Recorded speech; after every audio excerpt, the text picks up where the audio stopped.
Hello, and welcome back to the Film Posers YouTube channel. Thank you for tuning in to our Sundance coverage. Today, we are going to be giving you our second review of the festival, and this time we are going to be talking about John and the Hole, and our moderator will be Gabriela. Take it away.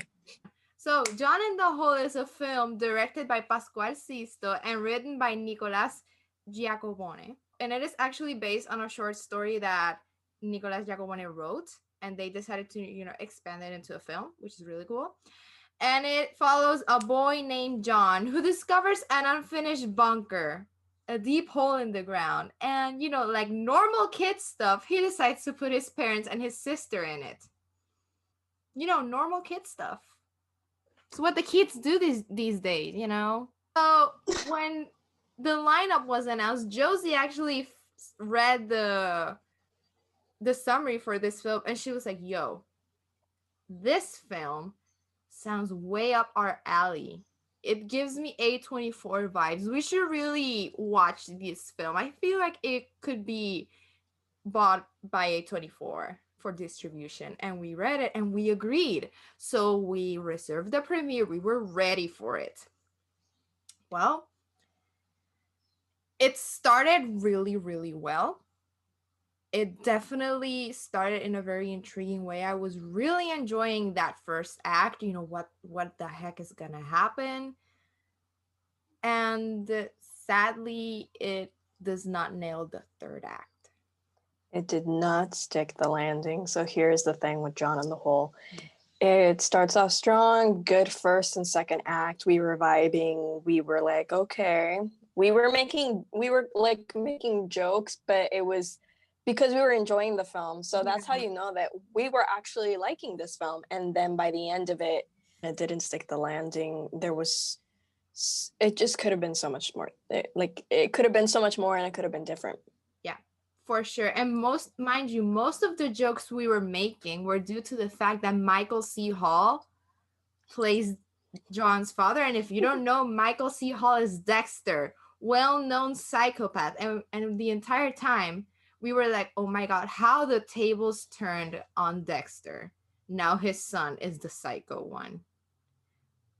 My. You should have never retired, Dexter. You need to pull out those knives to defend yourself from your kid. Those were the jokes that we were making, mind you. And yeah, like Josie said, it was very intriguing. It was very entertaining, that first act, but it just takes this whole turn. Whole. Yeah.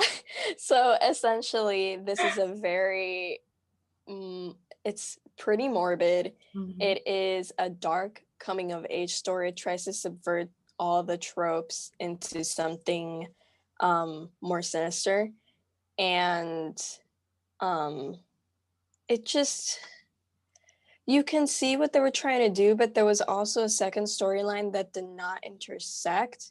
So at least if you're not going to connect them, flesh out that second storyline, because it just ended up being like it felt like it was put there by accident, which it wasn't, obviously. But it was difficult for the viewer to follow what the purpose was. For sure. That second story, like honestly, if you cut it out of the film entirely, it doesn't make a difference in the plot at all. And at one point I honestly forgot about that second storyline because we go back to it like 2 or 3 times. We spend more time with John than we do in that second storyline. That there was actually no way to connect them. Like I had a theory when they first introduced us to these characters, and I was like, oh my God, if this turns out to be true, like damn, it's gonna be dark. But it really didn't end up being anything important, which was very frustrating. Another notable thing to mention, again, with the coming of age story, like I was joking that this felt like Ferris Bueller's Day Off, but make it dark.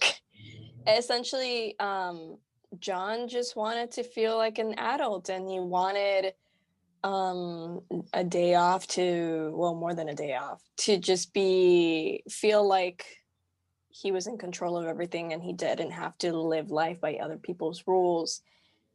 But it just, again, the third act doesn't make up for anything that was set up. There are no payoffs, and if like there are to a certain extent, but they feel very minor. There is no full effect on the viewer as they're watching this. It just feels like, yeah, we just went through this. It ended. Yeah, we went through something. Mm-hmm. And honestly, there was a point where I was like, if this film ends here, I am going to be so mad. It doesn't end though. And it It doesn't just keeps end there. it keeps having these single moments where you think it's gonna end and it doesn't, and it keeps going, and then when it finally ends, you're like, really? I was when there was like 5 more minutes, and I was like, okay, if you stick this, I might like it. Come on, stick it. Come on, I believe in you. And it doesn't. So it's like then. Yeah, because they kept teasing this whole thing about being close to death and being able to see something, which I'm not going to go into detail because, of course, spoilers. I was expecting them to see something, and they never did. And I'm like, okay, so that was for nothing. Yeah. And I think also the frustrating part is because I decided to stay for the Q&A because I needed answers. I needed them. So I go into the Q&A, and I wasn't the only one thinking the same thing. You could see in the chat that they have at the Q&A, everyone was asking the same questions. And so when they finally addressed it, and they were all regarding that second storyline. Mm-hmm. So when the director finally gets to that question, they didn't even know how to answer it. Because I get being ambiguous, I get it. Some films are meant to be like that, but this was just way too much. Like, why tease this and take us out of the main storyline for this when you're not going to use it? Mm-hmm. I think that was the most frustrating part.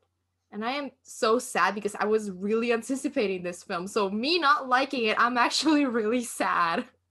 Yeah, me too. Giving it a kind of low rating was very sad. Yeah. Because I had hopes for this, because it definitely, visually, it felt like an A24 film. And in the first act, it really does. Mm-hmm.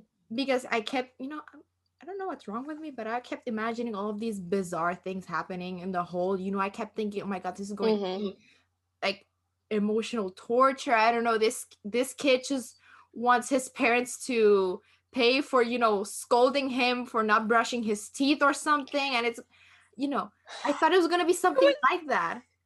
There was no motivation. There was nothing. Like, I wanted to see the kid mad because his parents told you, oh, you need to eat broccoli tonight, and he did not want to eat broccoli. Like, I wanted to see something like that. There was no motivation. There is a clear escalation of his actions and his behavior as a character, but then when we finally get there, it just, he doesn't even feel like a disturbed child, which you would think that is what you would be expecting. It just feels like a spoiled kid that did something very, very, very bad, but it didn't amount to anything. Yeah. Also, I just wanted to comment that the best way to describe this film is monotone. It just feels like one chord running throughout the entire film. There are no dynamics. It's very static.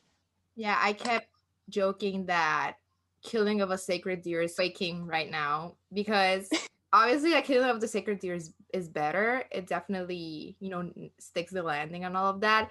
But there is a point that it really did reminded me of that film, and I think it was kind of like the monotoneness of it, because if you see any Yorgos Lanthimos film, it definitely has that same vibe.